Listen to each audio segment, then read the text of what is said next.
आयुर्वेद म्हणजे काय? एक प्राचीन भारतीय मेडिकल सिस्टीम? नाही. त्यापेक्षा आपण ती एक जीवन जगण्याची कला आहे असंच म्हणूया. ज्यामध्ये जेवायचं काय, जेवायचं कसं, कधी, किती आणि प्रकृतीनुसार कोणी काय खायचं आणि काही नाही खायचं हे सुद्धा सांगितलं आहे. जेणेकरून तुम्ही फक्त निरोगी नाहीच तर स्वस्थ राहाल. नमस्कार, मी डॉक्टर प्रवीण पाटील. आमच्या गोसत्व या यूट्यूब चॅनलमध्ये आपल्या सर्वांचं स्वागत आहे. निरोगी म्हणजे रोगापासून मुक्त आणि स्वस्थ म्हणजे आजार होऊनच न देणे. आजच्या व्हिडिओमध्ये आपण आयुर्वेदिक पोषणानुसार आपला आहार कसा निवडायचा हे पाहणार आहोत. आणि त्यासाठी आयुर्वेदाच्या मुख्य तत्वांना प्रथम समजून घेऊयात. आयुर्वेदामध्ये त्रिदोषांची संकल्पना आहे. यामध्ये वात, पित्त आणि कफ असे 3 दोष असतात. आपल्या शरीरातील वेगवेगळे घटक आणि ऊर्जा हे ते दर्शवतात. प्रत्येक व्यक्तीमध्ये हे 3 दोष एक वेगवेगळ्या प्रकारे संगम झालेले असतात आणि आपण जर आपली प्रकृती आणि आपले दोष समजून घेतले तर आपल्याला शरीराच्या पोषणासाठी आपल्याला नेमकं काय लागेल हे समजण्यासाठी ती एक गुरुकिल्लीच आहे असं मी समजेन. आज आपण आपल्या दोषानुसार कसं खावं हे समजून घेऊयात. आयुर्वेदामध्ये अन्नाला औषधच मानलं जातं आणि आपल्या दोषानुसार खाणं म्हणजे शरीराचं उत्तम पोषण करणं होय. चला तर प्रत्येक दोषासाठी कोणता आहार घ्यायचा आणि कोणता योग्य आहे याची माहिती आपण घेऊयात. आता सगळ्यात पहिला म्हणजे वातदोष. वातप्रधान व्यक्तींचा स्वभाव थोडा अस्थिर असतो. वात संतुलित करण्यासाठी उबदार आणि तुम्हाला स्थिर करणारे अन्न जसं की शिजवलेले अन्न असेल, मूळवर्गीय भाज्या असतील किंवा रुचकर सूप जर तुम्ही घेतले तर तुम्ही स्थिर व्हाल, शांतपणे विचार करू शकाल आणि महत्त्वाचं म्हणजे तुमचं शरीरसुद्धा एनर्जेटिक राहील. थंड किंवा कच्चं अन्न तुम्ही टाळलंच पाहिजे कारण ते वात निर्माण करणार असतं आणि ते वात वाढवू शकतं आणि शरीरामध्ये ते दोष निर्माण करतं. आता दुसरं म्हणजे पित्तदोष. पित्त प्रकारातील व्यक्ती त्यांचा स्वभाव नैसर्गिकरित्या थोडासा उग्र आणि तीव्र असतो. पित्त संतुलित जर ठेवायचं असेल तर थंड अन्न जसे की ताजी फळे, हिरव्या पालेभाज्या आणि काकडी निवडा ज्यामुळे शरीरामध्ये थंडावा निर्माण होईल.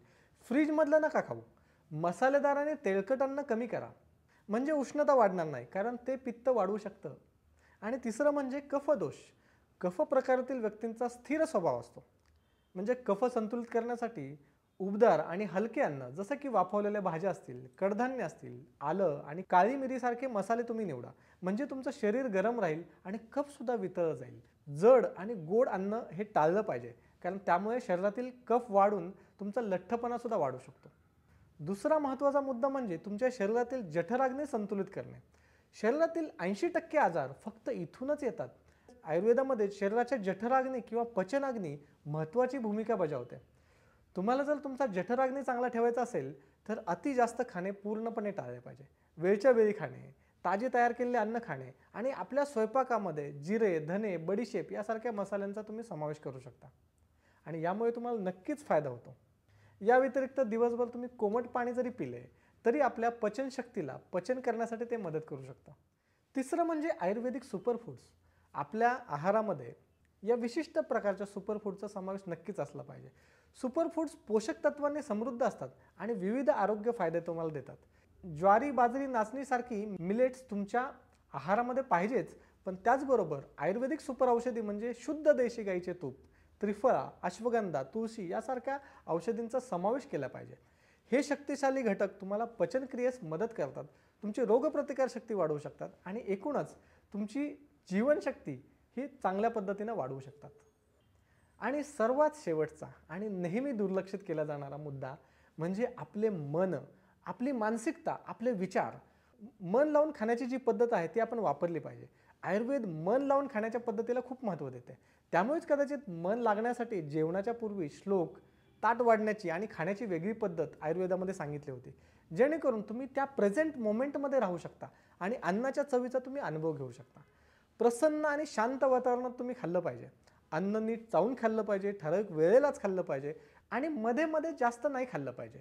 आपल्या शरीराला भूक कधी लागते याकडे लक्ष ठेवलं पाहिजे. माइंड सायन्सनुसार सुद्धा मन लावून खाण्यामुळे आपल्या शरीराचे, आपल्या अन्नाचे पचन, पोषक तत्वांचे शोषण अधिक चांगल्या पद्धतीने होऊ शकतं. हे केवळ आपल्या शरीराच्या आरोग्याबद्दलच नाही तर त्याहूनही मोठा सर्वसमावेश दृष्टिकोन आहे जे आपले डेली रुटीन, ऋतू आणि आपल्या वातावरणाच्या त्रिदोषांच्या संकल्पनेनुसार आणि पंचतत्वांचाही विचार करतं. आयुर्वेदाच्या तत्वांचे जर पालन तुम्ही केले तर आपण आपली रोगप्रतिकारक शक्ती सुधारू शकतो आणि आपली प्राणशक्ती वाढवू शकतो, पचनशक्ती वाढवू शकतो आणि दीर्घायुष्याला प्रोत्साहन देऊ शकतो. आयुर्वेदाचे हे ज्ञान स्वीकारा आणि आयुर्वेदिक पोषणाच्या शक्तीने आपल्या शरीराचे आणि आपल्या आत्म्याचेही पोषण करा. या सर्व छोट्या छोट्या टिप्ससह एक संतुलित आहार घ्या आणि निरोगी जीवनशैली राखा. हा संपूर्ण व्हिडिओ पाहिल्याबद्दल तुमचे सर्वांचे प्रथम धन्यवाद. मी आणि गोसत्व टीम तुमच्यासाठी असेच अनेक व्हिडिओज या हेल्थ सिरीजमध्ये आणणार आहेत. त्यामुळे नक्कीच तुम्ही सबस्क्राईब करा व बेल आयकॉनला क्लिक करा, म्हणजे आमची माहिती तुमच्यापर्यंत सतत पोहोचत राहील. धन्यवाद.